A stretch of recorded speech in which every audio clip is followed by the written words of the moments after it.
నమస్కారం. వార్తా విశ్లేషణ కార్యక్రమం లైవ్ షోకి స్వాగతం. ముందుగా ఈరోజు విశ్లేషణ. సాక్షి ఆంధ్రప్రదేశ్.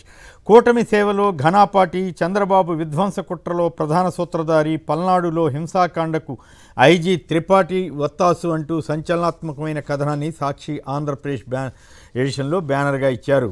మాచర్లలో ఈవీఎం ధ్వంసం వీడియో లీక్ అయిందని, దానిపై విచారణ చేస్తున్నామని సీఈఓ ముఖేష్ కుమార్ మీనా ప్రకటించారు. మాచర్లలో టీడీపీ విచ్చలవిడిగా రిగ్గింగ్ చేయడం వల్లే రీపోలింగ్ కోరలేదంటూ స్టోరీ ఇచ్చారు. పిన్నెల్లి రామకృష్ణారెడ్డి, గోపిరెడ్డి శ్రీనివాసరెడ్డి, పెద్దారెడ్డిలకు మధ్యంతర బెయిల్ ఇచ్చిన హైకోర్టు జూన్ 6 వరకు వారిని అరెస్ట్ చేయవద్దని ఆదేశించింది. పచ్చమొక్క అరాచకం, ఆనవాళ్లివిగో, దాడులతో పల్నాడు గ్రామాలను వదిలి బయట తలదాచుకుంటున్న బడుగులు అంటూ స్టోరీ ఇచ్చారు. ఏబీ వెంకటేశ్వరరావు ప్రాసిక్యూషన్ నేపథ్యంలో క్యాట్ తీర్పు అమలు నిలిపివేయాలని ఏపీ ప్రభుత్వం దాఖలు చేసిన పిటిషన్పై హైకోర్టు తీర్పు రిజర్వ్ చేసింది. చారిత్రక విజయానికి 5 ఏళ్లు, చంద్రబాబు అరాచక పాలనకు 2019 మే 23న ముగింపు పలుకుతూ చారిత్రాత్మక తీర్పు ఇచ్చారంటూ గత ఎన్నికల ఫలితాలపై స్టోరీ ఇచ్చారు. సాక్షి తెలంగాణ. కొలువు సరే, జీతాలేవి, డ్యూటీలో చేరి 3 నెలలైనా తొలి వేతనం అందుకొని నర్సింగ్ ఆఫీసర్లంటూ వార్తనిచ్చారు. మేడిగడ్డ వద్ద మళ్లీ శబ్దాలు, 7వ బ్లాక్లోని గేట్ ఎత్తుండగా ప్రకంపనలు. తూర్పు మధ్య బంగాళాఖాతంలో తుఫాన్ ప్రభావంతో రాష్ట్రానికి వర్ష సూచన. నైట్ విజన్ గాగుల్స్తో భారత్ వాయుసేన విమానం ల్యాండింగ్. పౌర సరఫరాల శాఖలో 800 కోట్ల అవినీతి జరిగిందని, దానిపై విచారణకు ఆదేశించాలని బీజేఎల్పీ నేత మహేశ్వర్ రెడ్డి డిమాండ్ చేశారు.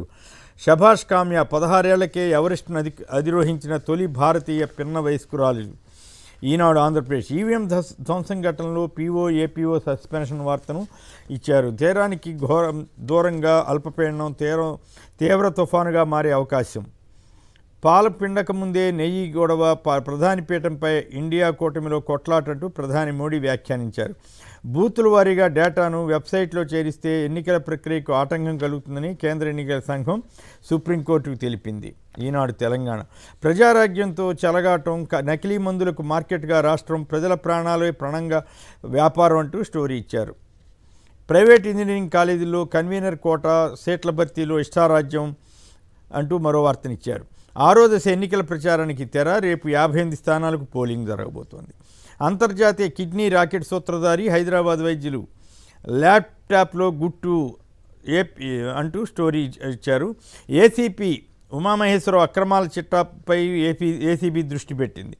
తనను ఉరితీసిన ఆప్ను అంతం చేయలేరని, సీఎం పదవికి రాజీనామా చేసే ప్రసక్తి లేదని అరవింద్ కేజ్రీవాల్ తేల్చి చెప్పారు.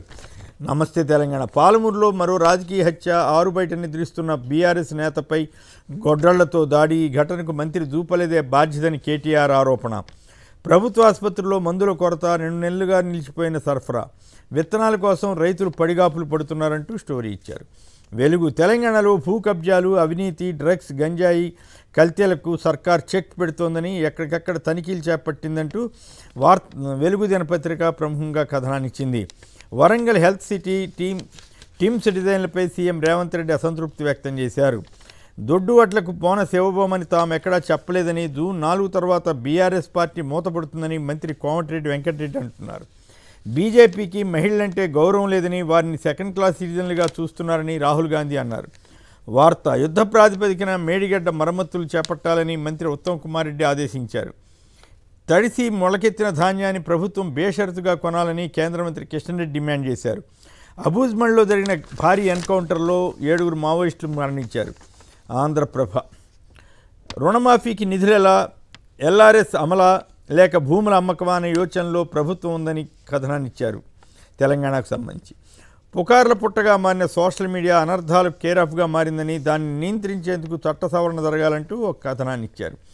ప్రస్తుతం ఉన్నవి 3rd జనరేషన్ ఈవీఎంలని, వాటిని ట్యాంపరింగ్ చేయడం సాధ్యం కాదంటూ కథనాన్నిచ్చారు. ఇంగ్లీష్ పత్రికలు చూస్తే ఇండియాలోనే హైదరాబాద్లో అతిపెద్ద artificial intelligence city, AI city అవతరించడానికి అవకాశాలు పుష్కలంగా ఉన్నాయంటూ స్టోరీ ఇచ్చారు. కోవాక్సిన్ 50% యువతపై ప్రభావం చూపించిందని ఓ పరిశీలనలో తేలింది. ప్రజ్వల్ పాస్పోర్టు రద్దు చేయాలని కర్ణాటక ప్రభుత్వం మరోసారి సూచించింది, కేంద్రాన్ని కోరింది. బెంగళూరులో రేవ్ పార్టీలో టాలీవుడ్ నటి హైమా మరో 85 మందికి డ్రగ్స్ పాజిటివ్ టెస్ట్ చేయగా పాజిటివ్ వచ్చిందంటూ టైమ్స్ ఆఫ్ ఇండియా కథనాన్ని ఇచ్చింది. ఆగ్నేయ ఆసియా దేశాల్లోనే 46% నేరపూరిత మోసాలు జరుగుతున్నాయని స్టోరీ ఇచ్చింది. తెలంగాణలోని 1213 ప్రభుత్వ పాఠశాలల్లో ప్రవేశానికి నమోదులు లేవని ఇండియన్ ఎక్స్ప్రెస్ స్టోరీ ఇచ్చింది. ప్రభుత్వ స్కూళ్ళలో చేరటం లేదంటూ స్టోరీ ఇచ్చారు. ఇవి ప్రధానంగా పత్రికలో వచ్చిన వార్తా విశేషాలు, వాటికి సంబంధించిన విశ్లేషణ.